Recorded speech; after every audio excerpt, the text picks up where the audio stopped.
Good day, everyone. This is Ted Karbowski. I'm cruising with Ted, and today we'll be covering Viking shore exploration, the Viking way. And again, this is powered by Cruisin with Ted.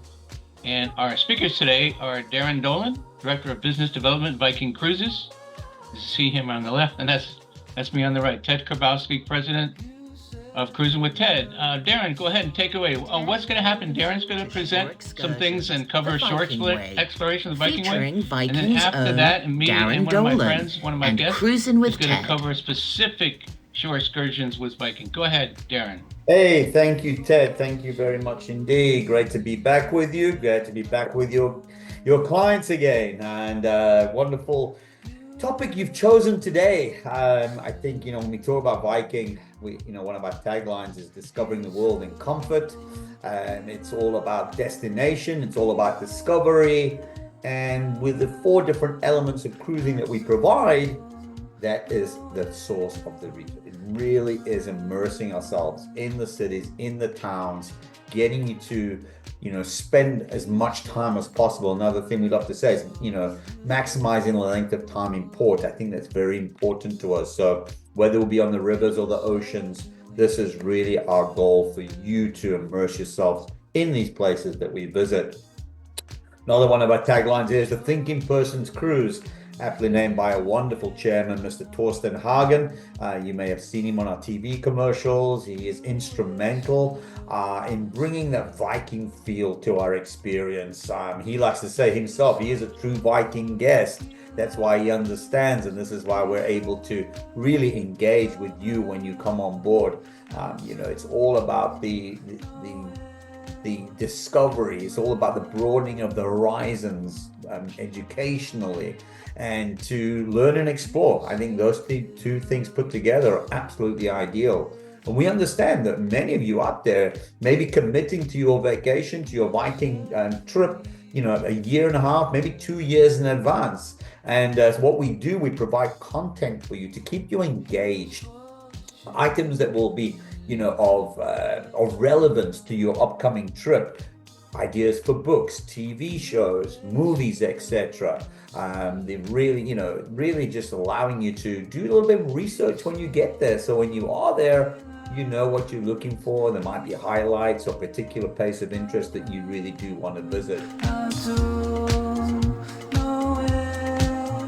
It only enhances the experience, the cultural experience, because when we're off the ship, but the ability, particularly in river cruising, to have the ability to bring on these wonderful local performers and artisans, so to provide this wonderful, our kind of entertainment, culturally aligned entertainment that we get to experience, particularly on the river ships. And again, what I love about Viking, and it's been one of the pillars of our success, is having like-minded folks join us. Regardless whether we're on rivers, expedition, or oceans, you are surrounded by like-minded Viking travelers. We're all coming together with a common need and wants and likes, but we can break that out into interests of history, culture, food and wine. So when you come down to sit to dinner and meet new people, there's a really good chance of that commonality among you. And of course, as a reminder, we are an adult-only cruise line, so we do not have children about with us. 18 is our minimum age. And really, again, this sets a wonderful tone and ambiance on board the vessels. Reminder of our high inclusivity. I know we're going to talk about touring today and what happens off the ship, but just as a reminder, and this slide shows how highly inclusive we are. And then coming to the topic of today, our onshore experiences. Again, designed to look closer the Viking way. The Viking way is something that was actually trademarked. It's a definition, a description, but it is also a program that we've been able to bring forth. And in this image here, the lovely lady who's really responsible for this and putting the Viking way to pot and to into place. We just spoke about our chairman, Mr. Torsten Hagen. Well, the lady in this picture here is Karina Hagen, Torsten's daughter. She has been responsible for so much of the content, so much of the curation of what we have today. And in, as we look at this last point here, destination insight videos that I was saying, the content that really, helps you look forward to your upcoming Viking trip. We went one step further than just providing and curating videos. We actually designed and curated our very own online TV channel, Viking TV. If you've not yet seen it, please do yourself a favor, visit vikingtv.com. It is an ongoing streaming platform. Each and every day there's a different theme with professionals in their fields and interviews, and it really does help you immerse into the topic or your likes or interests. Museum Mondays, or it might be Wine Wednesdays. It really does put a cap onto what you will be expecting to experience when you come to work and when you come to sail with Viking. And what is the Viking Way? The Viking Way is our series of, I don't want to say the excursion word or tour, these are experiences. I think that's the best way to describe them. Now, within our inclusivity of our pricing, we do offer a complimentary tour in every port that we visit. These are guided by local, folks who know the history and the layout of the cities and towns that we're visiting. So those are included tours on each and every single port that we visit, whether it be river, ocean, no matter what. But the Viking Way was designed and built in a way to, really go deeper, delve deeper into the aspects and the experiences of these wonderful ports of call offer. And this is not just funneled into one typical way. It is actually broken down into 3 topics that we will be looking at right here. Local life, as we go through what people are going about on their daily business as we're traveling through these ports. And then second to that, working world, I think quite self-descriptive, getting to know how, why, for what reason these items or these locations or these destinations were built and designed for, answering that question of how was that made? Why was it made? And working world really answers those questions. And then the program we are most proud about, and you'll see it with a registered trademark, is privileged access. These are the experiences that you get to enjoy solely with Viking. There are so many amazing tour companies out there and destination specialists, but regardless of how well famed they are, they cannot bring you these experiences that we provide under privileged access. So what I'm going to just do in the coming minutes before we move over to Ted and John is I wanted to give you just an overview and give you an idea and a feel of what these will be like. Our shore excursions, as I said, already broken down and defined into excursion types. So these, you'll see the descriptives on the left. I think quite self-explanatory. If we just a little quick focus there on item number 3 in the excursion type, I think this is where we really have evolved over the last few years, really brought to the forefront, more activity. We've heard, that, on times that, there's not much to do and I want to be active. Well, we've heard, we've listened, and now we can provide. I myself was part of the group that went out to Europe initially and did an entire e-bike tour in the Black Forest of Germany, an entire day, 8 hours. You've gone from the ship, you're cycling, you're visiting, we're having luncheon, we visit a farm along the way. We're also now offering kayaking on the rivers, we're hiking in the forests. We understand that while the Viking guests, you on the call today, remain constant with us, looking at that 55 plus demographic, we are becoming more active, and we've actually been able to accommodate that. And then in the middle, the activity level, very, very important. We learned quite a while ago now. I think back to my first river cruise with Viking back in March of 2011. when I was on my first tour and realized that the tour guide had no capability of, accommodating everybody in our group. We're of all different ages. We all have different capabilities. We all have different speeds of walking. Some of us could get up the stairs. Some of us couldn't. It wasn't the way we were going to go forward. So by creating these different levels of activity, it is now, self-described. And if you wish to join the leisurely group, you can do so. You'll see wheelchair there as well, which we would welcome to wheelchair guests as such as well. The demanding, I just spoke about the entire 8-hour bicycle tour in the Black Forest. That would fall under demanding. And then of course in our walking tours, which are normally then under the easy category. And then what is featured?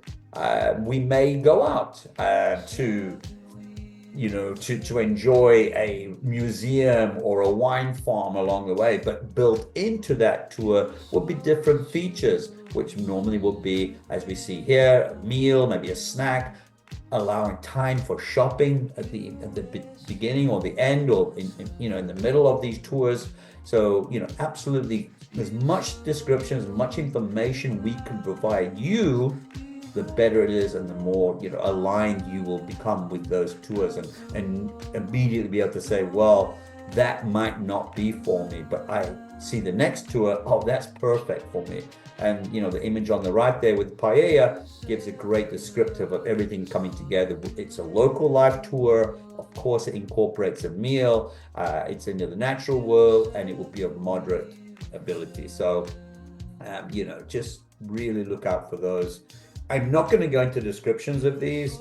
We have a special guest joining us today who wants to share his very own personal Viking experience. But I just picked a couple of itineraries here just to give you a feel and an idea. So Scandinavia and Northern Europe, while we're on the ocean cruising, of course, there's a great descriptive, as you can see, of the Viking way, broken down by local life, working world, and privileged access. Take a moment to scan your eyes over there. Again, very, very self-explanatory, based on the experience, based on the topic of the working world. Of course, stop by Talent's Old Town and visit a chocolate shop, shop at factory, or privileged access, as we would see here as well. Admiring Michelangelo's David after hours, for instance, is a great example of that. Going to a farm. This is local life, and tasting the life of what it's like to have a farm in Norway, and get to speak to the farm owners. They're going about their daily business, and they're farming as they would, with or without us being there. And that's where we get to rub shoulders with the locals as they're going about their daily business. A great example of working world is going to learn about glass blowing, for instance. And I know that we, on our river ships on one of the itineraries on the Rhine, we actually have local glass blowers come on board, and we can actually try our very own hand at that. I just spoke about the chocolate in Estonia and Tallinn, great, beautiful city of Tallinn.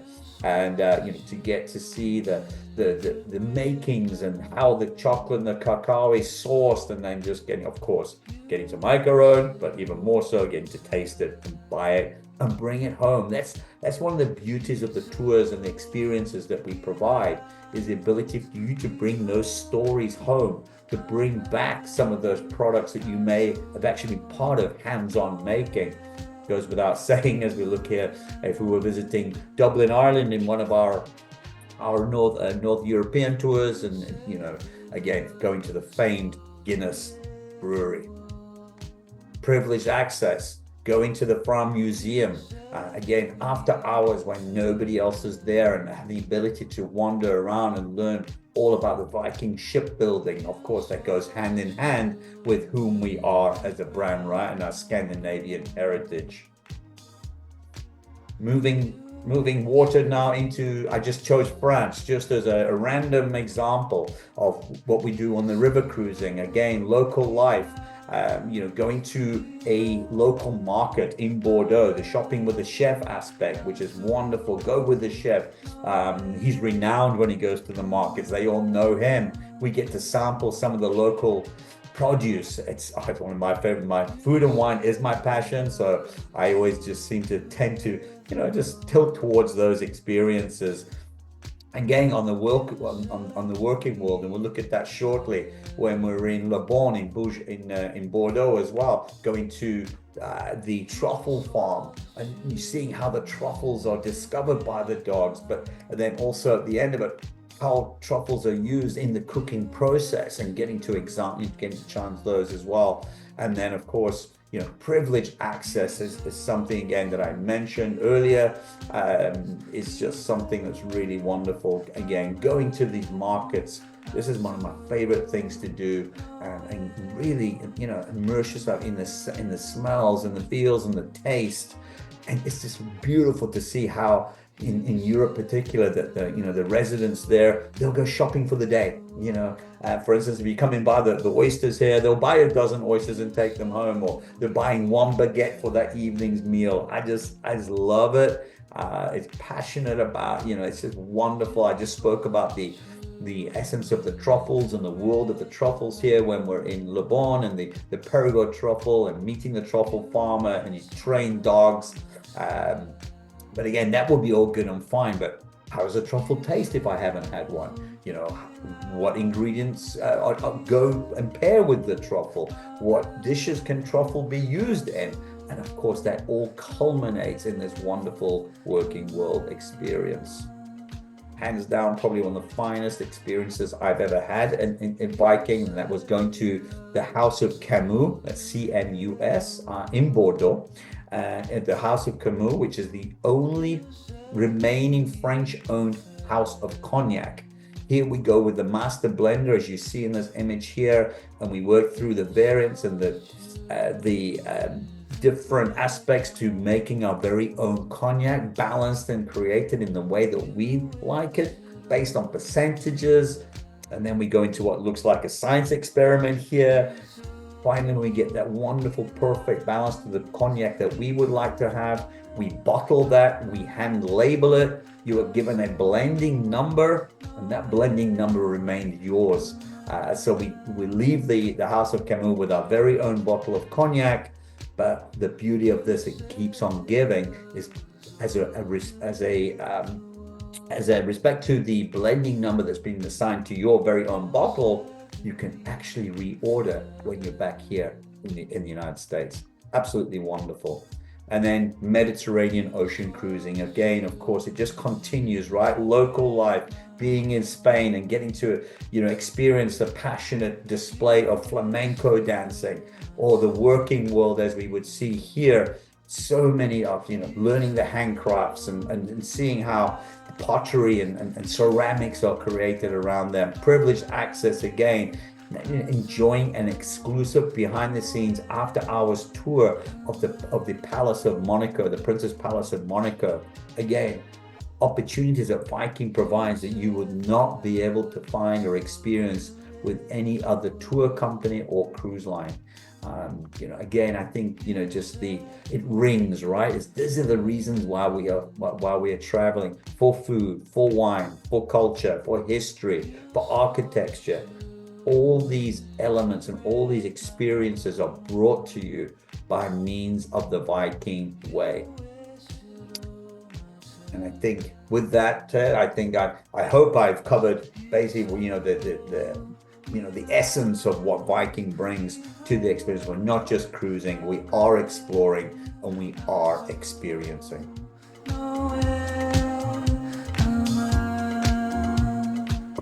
So what I'm saying is every year Viking gets better and better, particularly in terms of exploration.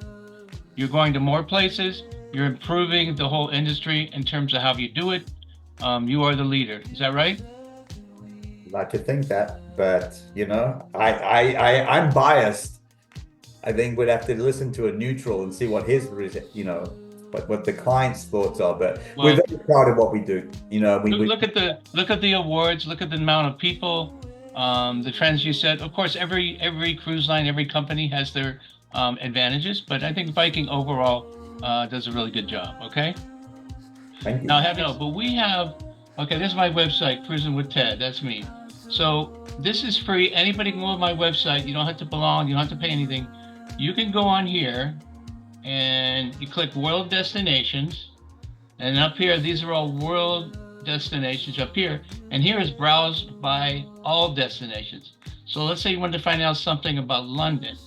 So you click here, and then you find London in here in the drop box. There it is. And then you click on that, and this takes you where you can actually get this whole treatise on London. All you have to do is put your email in just one time. Next time you just sign in. So let's say you want to find about see and do. So you go here and look at all this information on the Tower of London, historic sites, Buckingham Palace. It just goes on and on, particularly since London has a lot of things to see and do. But you go back to this page and there's tons of information just like that. So I do suggest that you go here, Cruisin with Ted, click on destinations, etc., etc. Put your information in, and you'll get that immediately. Sorry, my customer and me, John Borsick. Are you there, John? I am. Can you hear me? Yeah. Now that's John Borsick. He is a marvelous friend of mine. He's been on a gajillion Viking cruises, and he just sent me some pictures from his Viking's new cities of antiquity. Okay, it's a little different from the old one, but this is it. Do you guys see that? Yes? Yes. Mm-hmm. You see my thing here, John? Let me just take a look here. Yes. You do. All right, so let's talk about this. So tell us more about this cruise, John, where it goes from and to and what's involved. Then we'll go through some of your pictures. So we saw this on we actually saw this on Facebook, this cruise, and I said to my wife, I said, boy, we really wanted to go back to Rome again, but we wanted to go through Naples and Sicily and so forth, and this looked like a really fantastic cruise. So we took the 18-day option, which was a 3-day pre-excursion in Rome, and then traveled through Italy and then Malta, and then went into Greece, Crete, Rhodes, and then into Athens. We ended up in Athens. It came up after Athens, but it was just a remarkable cruise. We loved it very much, and this was our 7th Viking cruise, and we've loved every one of them. Fantastic. John, may I ask you a question, John? Sure. Why would you? Okay, so now I have this difficulty with people trying to do the pre or post extensions. Some say, well, I'll just stay in a hotel, set it up myself. It's cheaper or whatever. Why did you do this as opposed to doing it on your own? Well, we saw this one for Rome, a 3-day extension. It included all the excursions. They had a bunch of excursions included in that, along with the hotel. And when we sat down and looked at the price of that versus us trying to schedule something ourselves and try to schedule tours ourselves, it was less expensive for us to do the Viking cruise. Plus, it was all included, and you had Viking people there organizing things for you. And I mean, our pre-extension in Rome was really, really nice. We enjoyed it very much. Very well organized, and that's one of the things we like about Viking. They really organize all their excursions and so forth, and you really don't have to worry about anything. You go on, you show up at the time you're supposed to show up at, and they take care of everything. You just sit there back and enjoy yourself and learn something about history. That's wonderful, John. And if you do the air with them, did you do the air with Viking or on your own? I've done the air with them too. So if you do the air with them, you do the hotel. You just get on the plane and go, and you're ready, right? Right, and what was really nice when not on this one, but on a couple other cruises we were at, when we flew into like London or a couple of the other big airports where you get off the airplane and you go, okay, where's my next terminal? There was actually Viking people there that that took us from one terminal and got us right to our next terminal, and that was a blessing, because when you get off the airplane after flying for 6, 7, 8 hours, you're kind of disoriented when you get off, and you don't know where you're at in an airport, in an international airport. And they had Viking guides right there to take you to your next gate. So that was really nice. If I may interject there, John, thank you so much. There's a brand new program that we've invested and created. We first ran that in Schiphol in Amsterdam. We've since expanded that into Heathrow, Paris, Frankfurt as well, and a couple more major airports for that very reason you're describing. It's the guide along the way, right? Because those 4 airports we just mentioned can be hellholes. Oh yeah, I've done a lot of I've done a lot of international travel in my work life. So I understand how difficult it could be in traveling in some of those big airports. Yeah, and we are the only cruise line again, or tour guide, that is actually established this, and nobody else has people on that side of the security gate. So that is unique to Viking. So thanks for bringing that up. I'm glad it was an advantage to you. We are now in Rome. Okay, so we just arrived in Rome. You've been taken care of in your hotel. You got people helping you. You've had your great breakfast. What's going on here? We're showing some pictures of yours, so I hope you remember what these are. Yeah, so the first picture actually was an excursion we did, where we went to a place where they actually trained chefs, and so they taught us how to make tiramisu. So we were all, I think, in that picture there, we're making tiramisu there, and there's another group that we made our own pasta, and then the chefs took what we made and came back a little bit later after we're served some wine, and we got to eat our own everything that we actually produced. So that was really nice. It was interesting, and they gave us free recipes to a bunch of different Italian meals. Okay, next one. Next one, we did a walking tour after we had a nice dinner with our excursion group in Italy. We did a walking tour of Rome, saw the Trevi Fountain and a couple other places. This is just one place we stopped at the Spanish Steps. And then the first day we were there, we actually did a tour of Vatican City, and toured all through St. Paul's Cathedral, the Vatican Museum, the Sistine Chapel. There's some other pictures there. So Trevi Fountain we walked by, and then you see Vatican. The middle picture is just an overview, a wide angle shot of the Vatican courtyard there, and then the last one is actually walking into St. Paul's Cathedral. Okay, going back to your stay in Rome, did they have you stay in a nice, convenient hotel there so you can get around, or how'd that work out? Oh yeah, actually it was interesting. The hotels they picked. So we've been to Amsterdam and a couple other places where we've done extensions, and in Athens and so forth. And the hotels they picked have been just excellent. Excellent service, excellent hotels, 5-star plus types of hotels.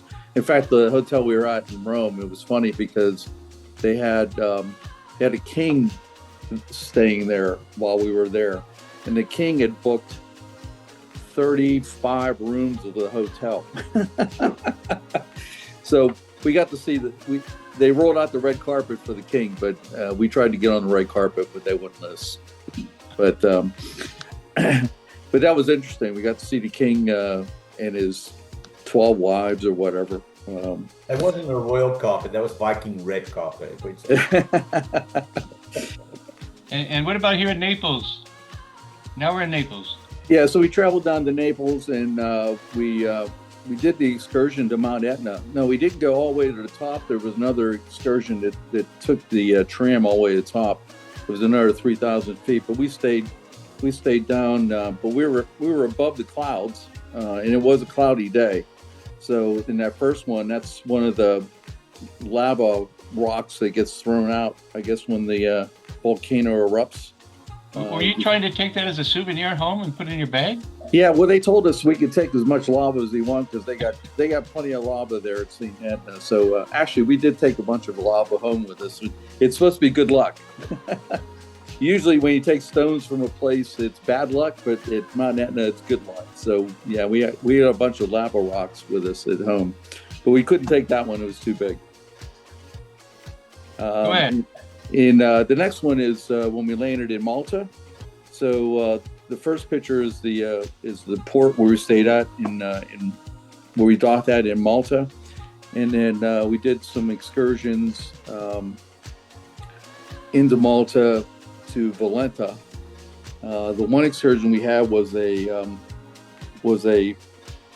concert at St. John's Cathedral, and that was just an incredible concert. This group that played for us, they could have played for the Pope. They were that good. It was just a spectacular evening. And then walking back, we went by the fountain there at Valletta. So I took a picture of it. Then we traveled off to Corfu in Greece. And the first picture is just a shot from one of the oceanside roads in Corfu. The second one is actually what they call Mouse Island, and there's a little monastery out there on that little island, which was really interesting. It's another UNESCO site to see. The last picture is Old Town in Corfu, and walking through their marketplace.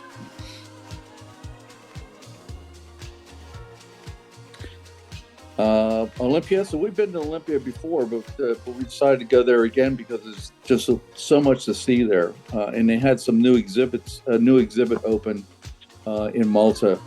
Apparently, they've excavated it just opened it recently, and it was the area actually where they believe the wrestlers completed all their training for the Olympia.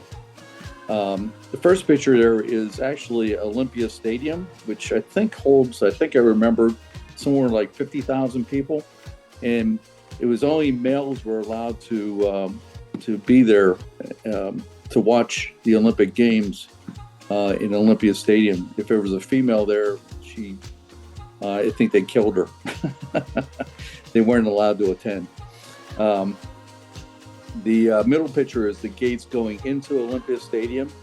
Off to the left there, you can see a couple little stones and so forth. But that's interesting enough. That was where they mounted statues and carved in names and family names and locations of some of the athletes that cheated. They found cheated during the Olympic Games. So you didn't want to have your name there. The last picture is a picture of Zeus's palace, which was destroyed. They never did find Zeus's statue. Kalamata. Now Kalamata was really interesting place. This castle, there was actually two areas of castles. One was the Nekashro Castle. Can't really pronounce it very well. Up on top of the mountain, and then you traveled off to the side, and you went to the Methoni Castle, where let's see, what was my notes there on that one? This is like 16th and 13th century castles that were built by the Venetians, which guarded the Avroni Bay. It's just incredible to think how these people built these castles back there in that time frame. But they were just remarkable sites. In Crete, we visited the Palace of Knossos. That's a 16th century castle. Oops, is that right? What are these ladies doing here? So they said women in that time frame in that area bared their breasts to show their fertility. So that was one of the artworks that was in the area. They're noted for the Minotaur, the birth of the Minotaur, where King Minos was there. And are these two Romans over here? Well, they're Romans for today. These two? Romans for today. My wife and I were Romans that day. Now we're in Mykonos. Yeah, Mykonos. So this is apparently the land of the rich and famous go there. The first one is a picture of the windmills in Little Venice, what they call Little Venice. They're hatch-roofed windmills. They're there for sight now. They don't really use them for anything except for looking at. But it was an interesting area. The Bay Area, you can see all the white buildings, and there's some with the blue domes in the area, and their marketplace, of course, there is in the third picture.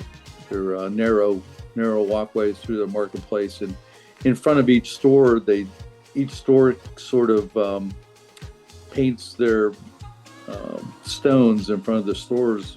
Some of the stores a little differently than some of the other ones. Interesting little place. Athens. So we come to the end of our cruise, and the first picture is, of course, a picture of the Acropolis on top of the hill, Acropolis Hill. Second one is looking through the arch into the Acropolis, and we also visited the Corinth Canal. This was built in the late 1800s. Took, like, I believe it said 12 years to build this, connect one bay to the other.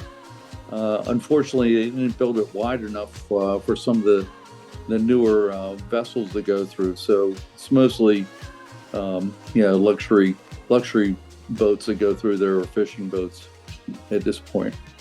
Now this is probably one of the most fascinating excursions we took while we were in Athens, and this was into Corinth. You could see the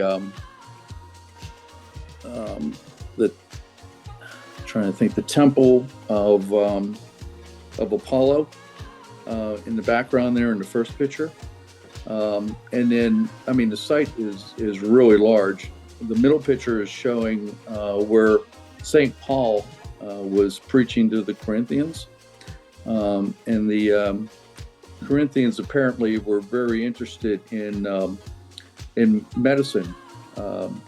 In fact, if you take the Hippocratic Oath, that was sort of born there. But this picture here on the end was where they would fabricate pieces of the body to study. So every little piece of the body you think of, the head, the toes, the legs, the arms, fingers, other body parts, they had molded to study the human body. So that was really an interesting excursion. And then the last day there, we sort of did some excursions and walked through the Planka district, which is their marketplace area.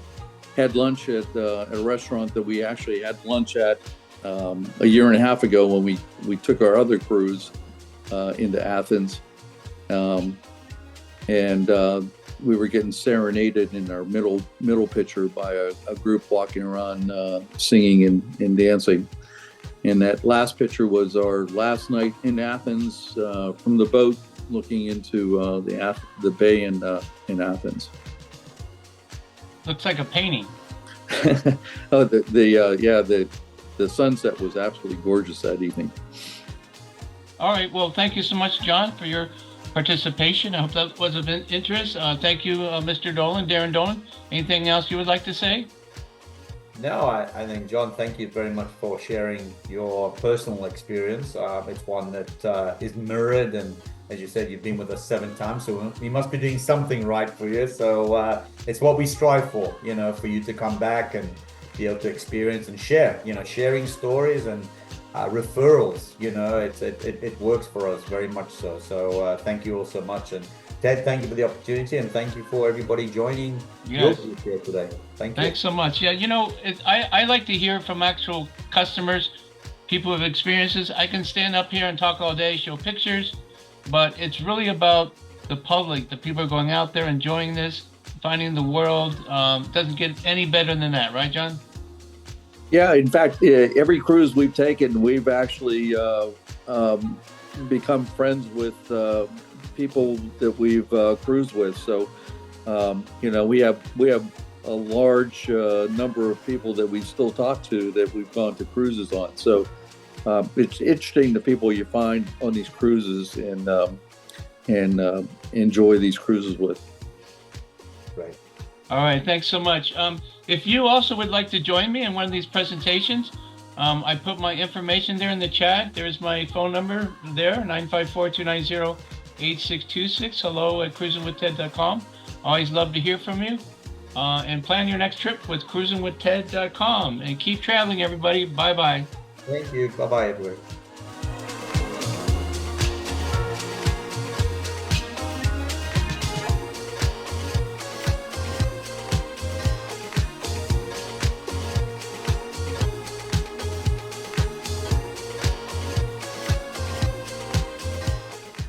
Cruisin with Ted thanks you for watching and asks that you subscribe to him on Facebook and YouTube.